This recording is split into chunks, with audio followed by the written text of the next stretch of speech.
On arrête tout. Cold Storage est la bonne surprise horrifique qu'on n'attendait pas. C'est fun, c'est nerveux, anxiogène et parfaitement calibré, tout simplement pour une soirée popcorn.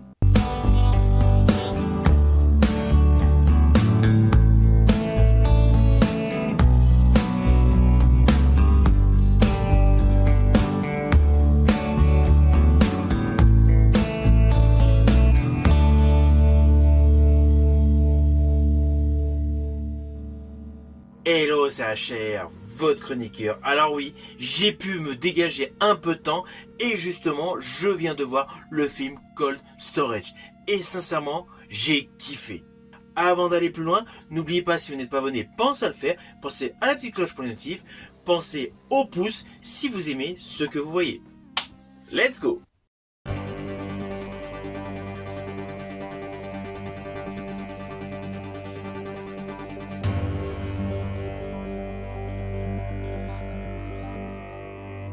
Alors tout d'abord, fiche technique de ce film. Il a pour titre Cold Storage. Il est réalisé par Johnny Campbell sur un scénario de David Koepp, qui s'est lui-même inspiré de son propre roman. Il dure approximativement 1h45. Il est attaché au registre de l'horreur, du fantastique, de la science-fiction et de la comédie. Et il met en vedette principale Joe Keery, Georgina Campbell et Liam Neeson. Alors je tiens à vous le dire tout de suite, Liam Neeson a un vrai rôle de consistance. Ce n'est pas uniquement un petit rôle ici et là. Son personnage est un personnage clé. Il n'a certes pas le premier rôle, mais on le voit énormément dans le film. Pour moi, ce fut la première surprise. Ainsi, ce trio d'acteurs s'illustre parfaitement au cœur de l'histoire suivante.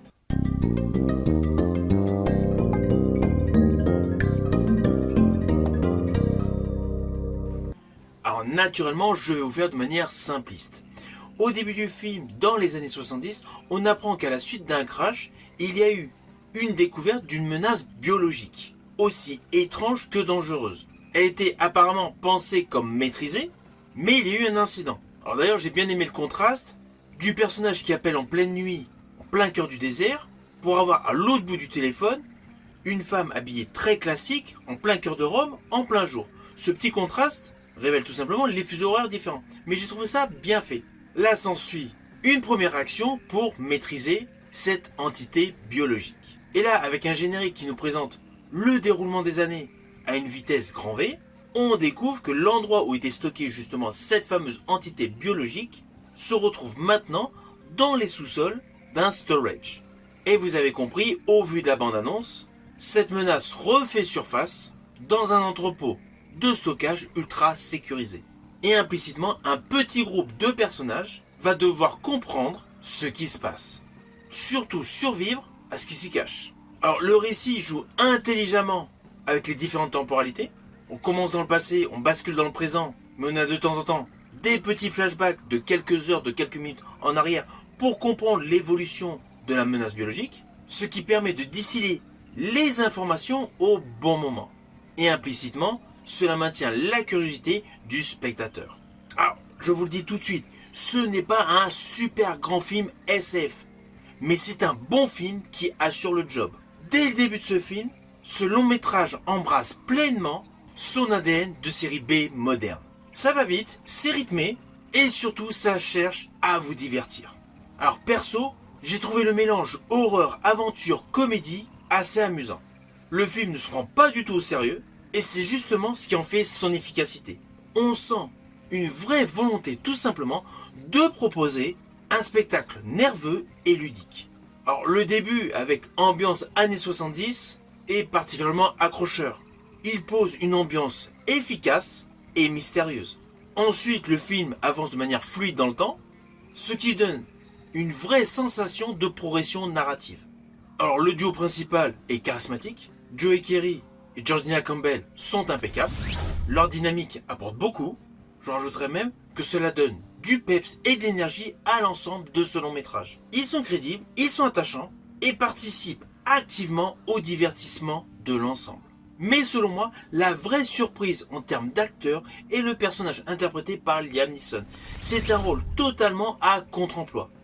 En plus, au début, on pourrait imaginer un rôle très secondaire, mais au final, son personnage se développe de plus en plus et a une importance capitale.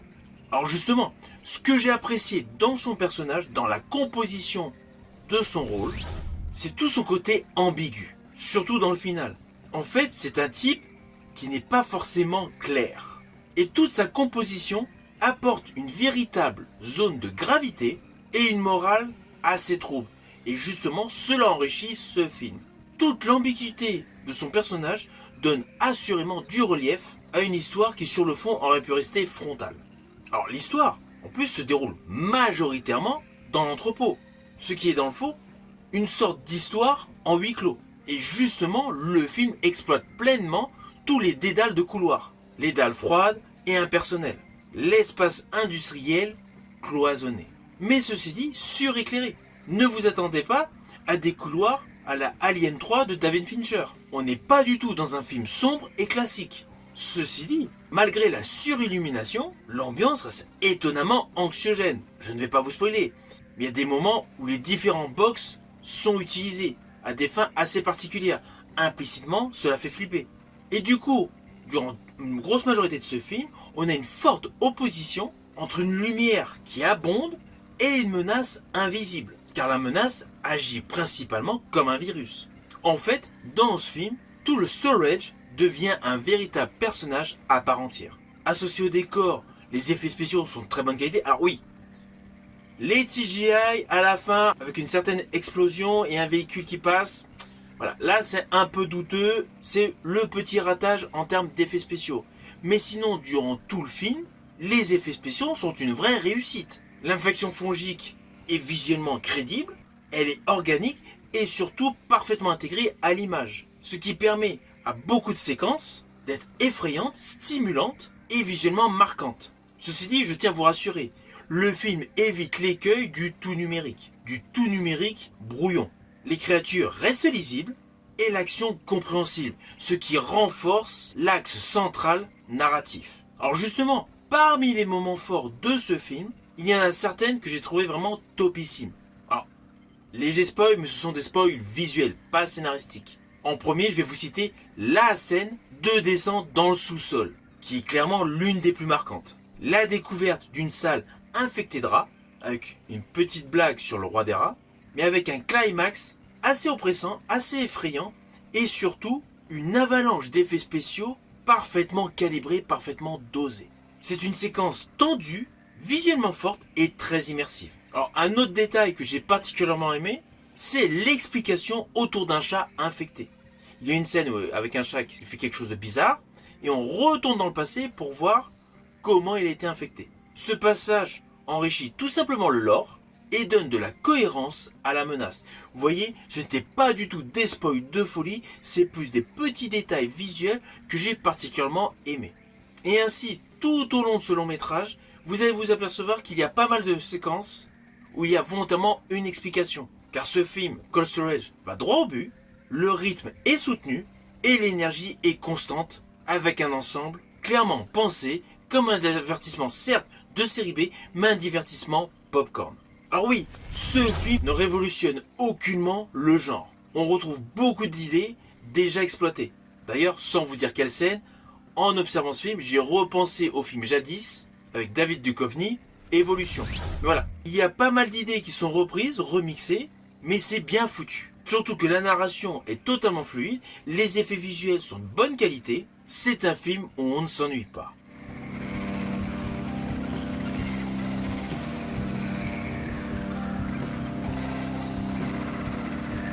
Alors au final, naturellement, c'est un film que je vous invite à découvrir au cinéma. C'est véritablement une bonne surprise. Ce film fonctionne grâce à un trio d'acteurs efficace, son huis clos anxiogène, ses effets spéciaux en font un film véritablement fun et assumé. Perso, j'ai passé un très bon moment en allant le voir. Une fois que vous l'aurez vu, n'hésitez surtout pas à me mettre en commentaire votre opinion.